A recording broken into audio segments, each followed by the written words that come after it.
So guys, welcome to the first episode about dark skies lighting. I'm super excited to start teaching you all of the aspects of providing a dark skies lighting scheme.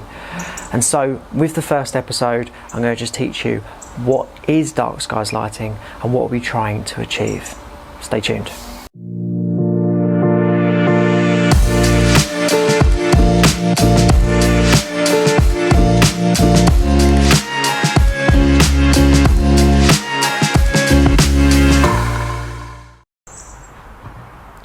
So, if you listen to the wildlife,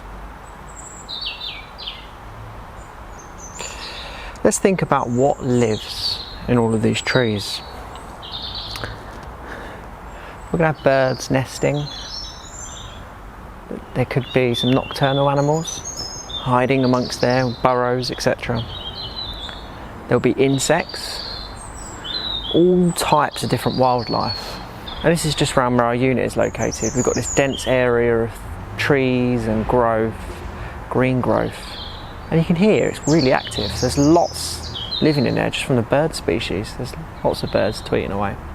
So the question is, how much does the lighting really impact all the wildlife? So let's just take a look at our building. On the building, there is this floodlight. And these floodlights are all the way around the building, and all night they shine towards the roadway, which is down here.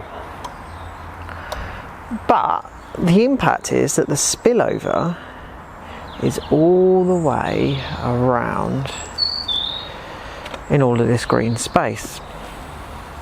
So what does that mean? Well, what it really means is that this wildlife never actually ever sees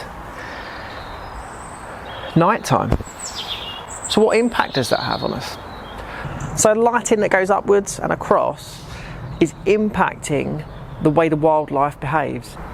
If you've ever done a night shift before and you've had to sleep during the day, you'll know how difficult it is.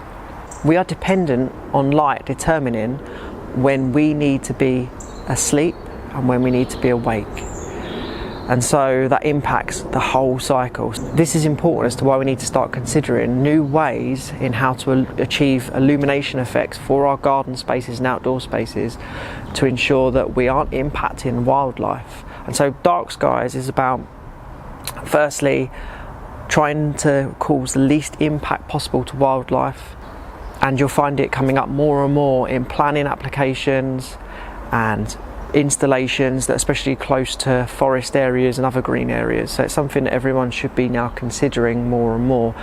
If you're at the front of this, then you know how to design projects in a better way that not only positively impacts the wildlife, but also in future when your customers become conscious of this, whether or not you make them conscious of it or whether or not the media takes hold of it in future, and therefore they become conscious in a third party way, that they know that they've already protected the wildlife. The other thing to consider is that illuminating our light upwards makes it harder for us to see the night sky. So if you go to very rural areas where there's no light, you can see all the stars in the skylight. And in areas that are very urbanised and really lit artificially, you'll really struggle to see any stars in the sky at all. So that is essentially what dark skies is about. In the next episode, we'll be covering what lighting to avoid. If you really like this video, please do like it. Please share it. I really need you to share it to anyone that would be interested in this kind of subject. I want to get the word out there. This is not about Hudson Lighting and Hudson Lighting's products at all, and I will be covering other brands' products throughout this process. I want to just purely educate you on a better way of doing an outdoor lighting installation. That's my goal.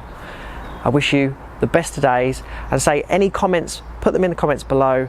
I'd love to hear from you. Don't forget to subscribe and hit the bell.